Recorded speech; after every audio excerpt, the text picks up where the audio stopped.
Well, as we end 2022, and definitely a memorable year in U.S. history, and certainly from a policy perspective, and including the perspective of how legislative and regulatory decisions affected the more than 37 million Americans with kidney diseases, I thought it would be important to do something a little bit different in this podcast. And so, in addition to David, who I'm going to ask to reintroduce himself in a second, we're being rejoined by Zach Kribs. And so we thought what we would do is provide sort of an end of year update and sort of set the table for what's likely to happen in 2023 related to kidney policy. So, David, you're up first. Thank you, Todd. For the listeners, it's David White again. I'm the Regulatory and Quality Officer at ASN, and it's great to be with you all today. And if I could just give people a visual of David, David is in his happy place when he's reading a proposed rule, thousands of pages, and he's getting into the details and the weeds, and he's trying to decipher what a semicolon means versus a colon and what the intent of different proposals are. Do I have that about right, David? I am smiling as big as the sun right now. That's my happy place. And Zach, would you mind introducing yourself? Yeah, thanks. It's great to join you and David, Todd.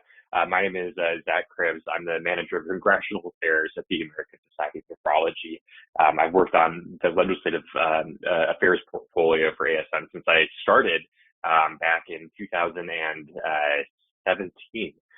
So great to join you and talk a little bit more about what Congress is doing to wrap up the end of the year and what it might mean for next year. And I should say, Zach, that your happy place is being in a meeting on Capitol Hill with either a new member of Congress or a new congressional staff person, and they say, so can you just explain to me sort of what we could do to be helpful related to kidney policy? Oh, I absolutely love that. That's such a great question. The one I actually like almost as much as that is what is a nephrologist? And I think there's always so many great opportunities to explain the great work that our members do to people on Capitol Hill and then beyond. So yes, very much my happy place. So Zach, I'm going to start with you, and I'm going to just throw out an amazing dollar total, which is $1.7 trillion.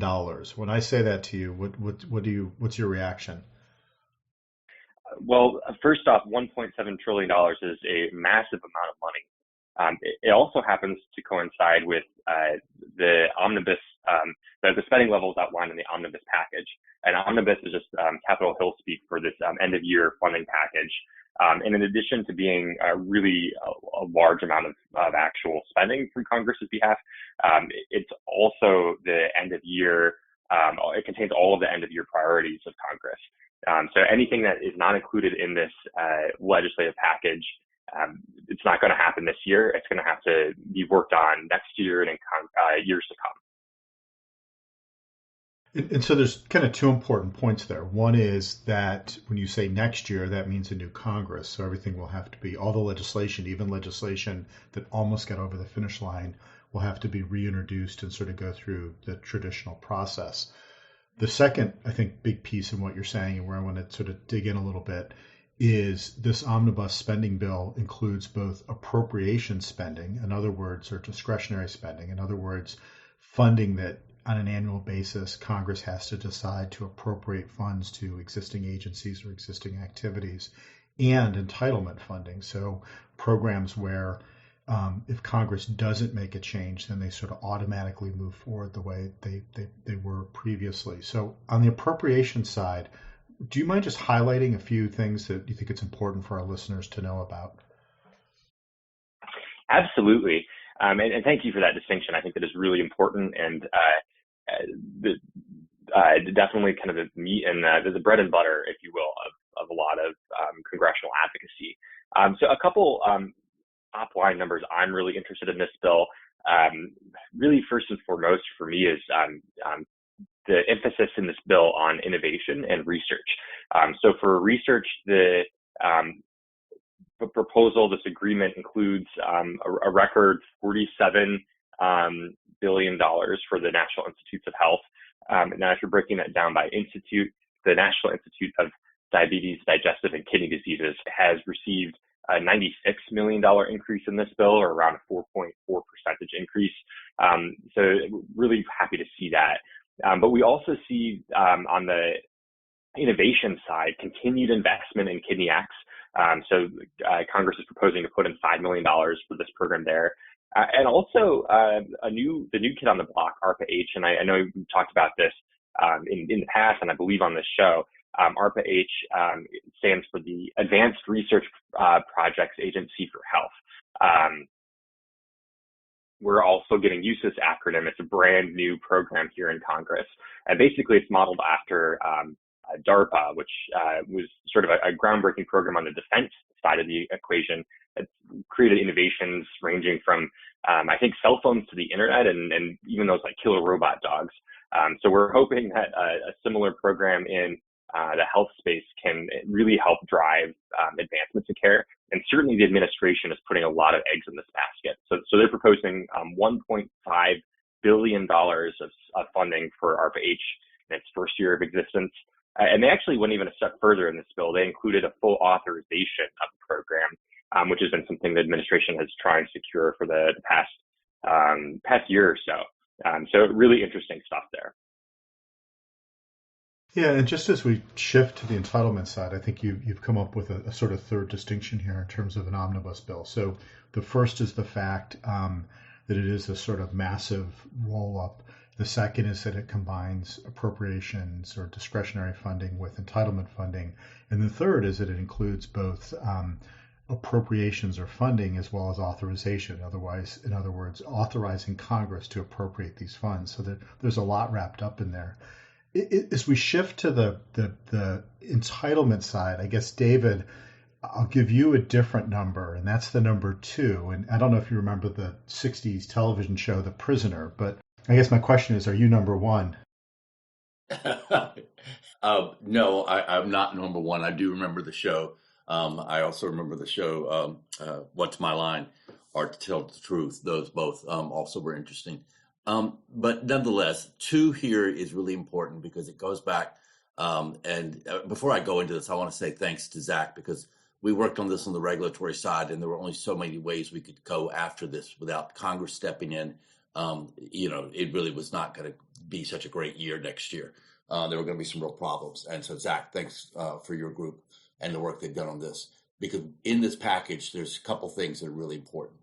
There's an extension for 2 years against a whole group of cuts and kind of cliffs that we were looking at about before in the podcast, having to do with reimbursement in the Medicare program and things that really pay for kidney care.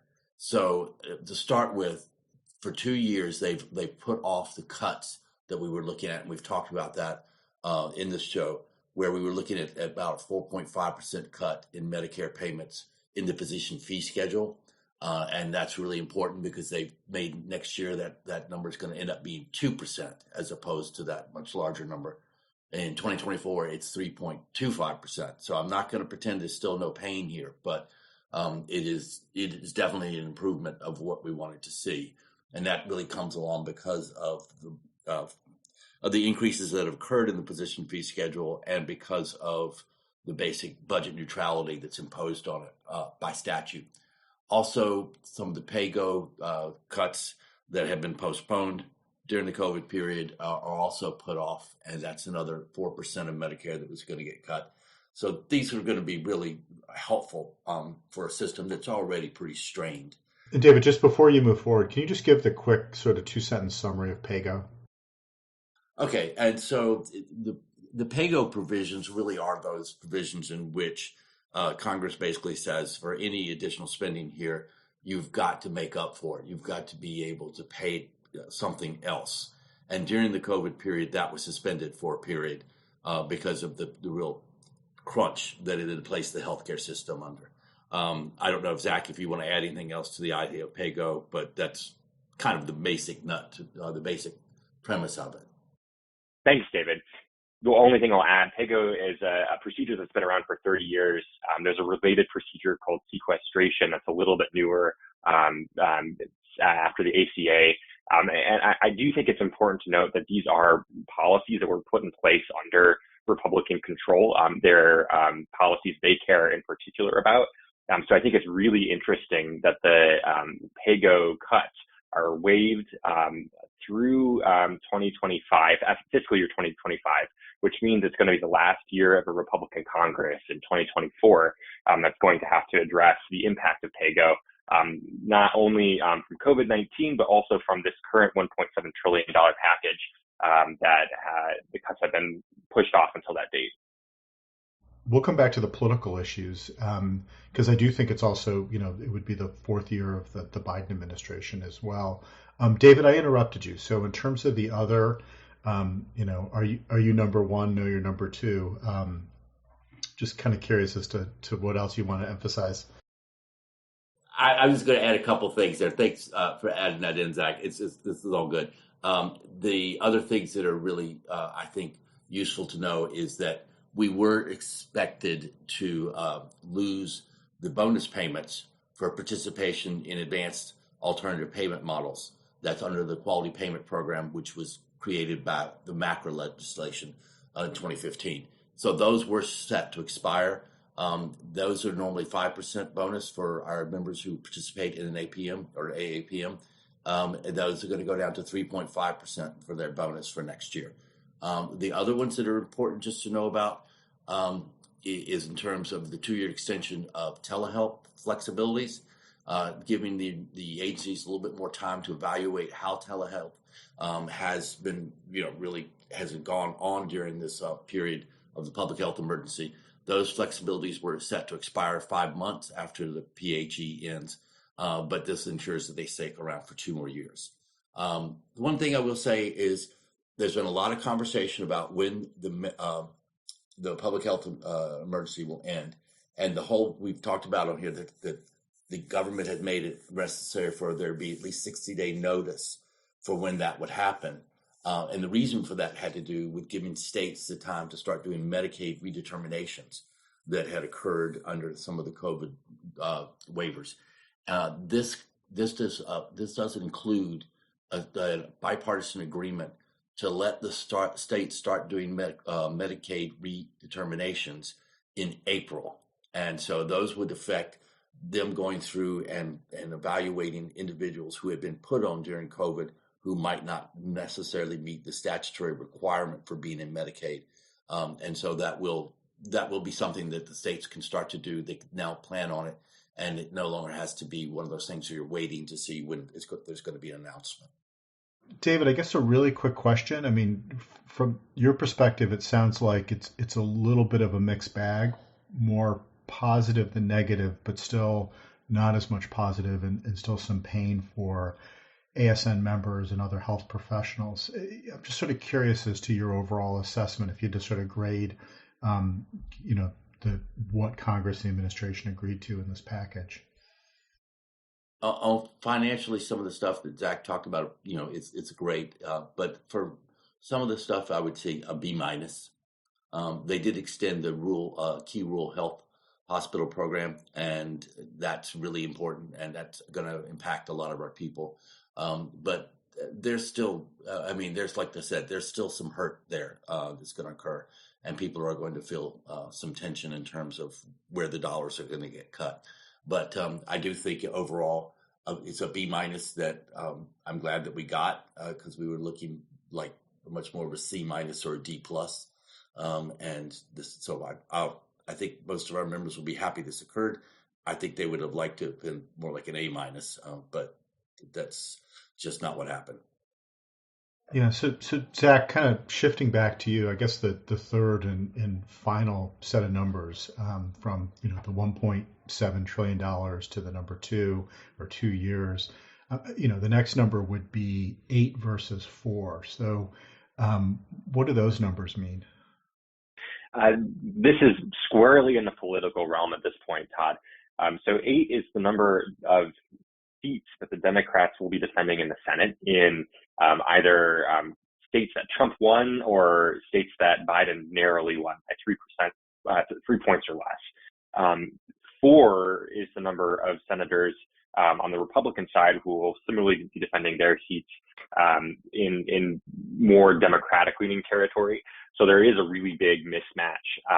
Just to maybe put it in less abstract terms, the most competitive seats for Democrats will probably be Texas.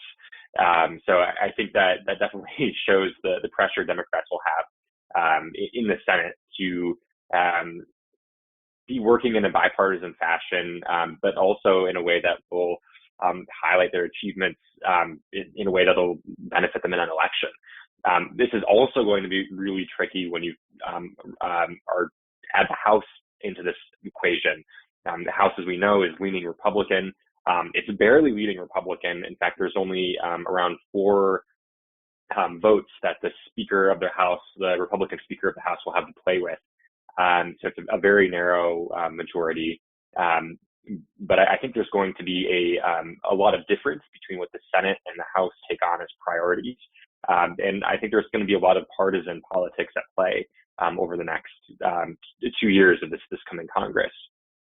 So Zach, given these thin margins, as we look to next year in particular, from the perspective of policy priorities really focused on the kidney community, what do you think this means? Great question, Todd. Well, I think the first thing to understand is the House is really going to be focused in on investigations. Kevin McCarthy, who's currently in a bid for the speakership of the House, he has already put out a number of areas where he'd like to center the investigative efforts of the House. I think in maybe a little bit of an ironic fashion, the success of the January 6th committee that was led by Nancy Pelosi has really given the Republicans a very interesting model for how to conduct investigations. So I would really expect to see a lot of work being done on oversight of spending that has happened over the past few years, investigation into the origins of COVID, other issues like that I think very much are the bread and butter of the Republican caucus right now. I do think that this narrow, the interplay between the Senate and the House and the narrow vote count for the Republicans in the House will mean it's less likely for some of these big, huge spending packages to pass. So the Democrats over the past 2 years have led 3 big spending packages, including this bill, really record levels of spending. And I just don't see that as being as likely over these next 2 years. I do see there being a lot of possibility for bipartisan action. And so there's some really great things I think that are set up for action. I think chief among these is telehealth. Both Republicans and Democrats recognize we need to modernize the policy infrastructure that supports telehealth. And I really expect this to be something they tackle early. There is also a lot of attention for things like physician payment. I think this gets a little trickier, as David can tell you, because it does start getting into a lot of the entitlement spending and the Medicare balance sheet, which I think there tends to be some more partisan opinions on that. But there is bipartisan momentum to address this. And then I also think kidney's in a really great spot. So, for example, KidneyX has been around since 2018 when we formally launched the program, and it was launched with bipartisan support.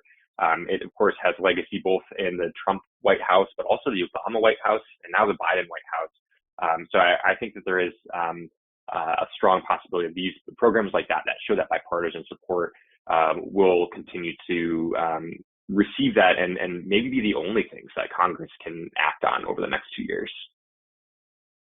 So, David, given what Zach just laid out in terms of what's likely to happen in the House and Senate over the next year, what do you think this means for the White House, the Department of Health and Human Services, and the different agencies within HHS, and sort of what you think their priorities will be in 2023?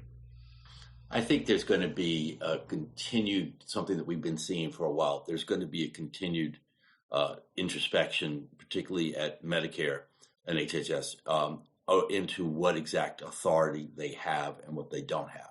And this has been an ongoing dispute, I think, between many of us in the kidney community and those groups about some of the areas where we believe they probably do have a little bit more authority than they've exercised.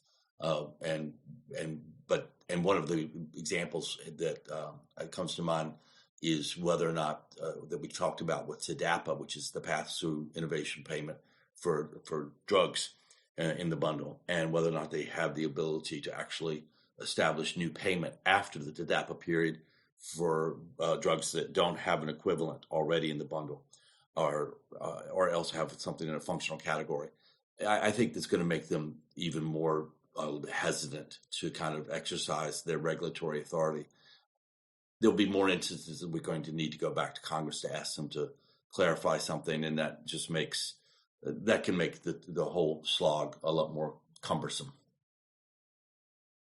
David, could I add in a thought here too? I think the big piece of this, which you really touched on indirectly, is the Supreme Court. And one question, one case that came on the docket last year was, of course, the EPA case around big Biden or Obama energy rule. And what this, in my understanding, what the case was doing there was assessing what they call the major questions doctrine, and really saying that unless Congress had explicitly given executive agencies like exact, precise authority, the agencies did not have any ability to kind of go out on their own and act on it. And I think that's probably something we're going to continue to see from the Supreme Court. Do you think, well, I guess, do you agree? And do you think that's going to play into this conversation of how the agencies position themselves? Well, I think, I mean, that decision and also the Marietta decision, but with the Secondary Payer Act. But the truth of the matter is that I feel like within HHS and within CMS, that has already been something that they probably have worked on and been struggled with, probably much more to the letter of the law than maybe EPA. I don't want to go into EPA policies or whatever, but so I agree with you, but it's also something that has been building for quite some time, with or without the Supreme Court's decision. And certainly Secretary Becerra has extensive experience, both from his time on Ways and Means and also as Attorney General of California, and probably precisely these questions. Yeah, which is one of the reasons I think he was picked. Well, David and Zach, I appreciate your joining us today near the end of the year to sort of walk through both, what's in this huge omnibus spending package, as well as give us some insights until next year. It sounds like next year is going to be different, obviously, than this year, but there is some momentum, and it seems like there is opportunity. And so, not only ASN and working through ASN's legislative and regulatory priorities, but also, how we work with the rest of the community, both the kidney community directly, but then the sort of broader community, if it's the physician community or the health professionals or others in sort of, similar disease states. So just to thank you both for everything you've done this year in your work with Zach, your work with the Policy and Advocacy Committee, and David, your work with the Quality Committee. I just can't thank you and the volunteers enough for all of your efforts.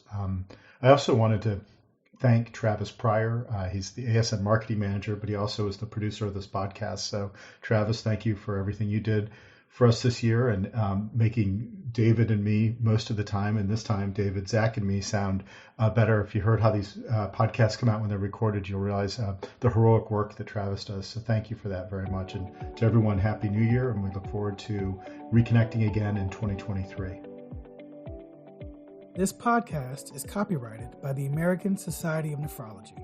All rights reserved. All content in this podcast is for informational purposes only and is not intended to be medical advice. This podcast should not be used in a medical emergency or for the diagnosis or treatment of any medical condition.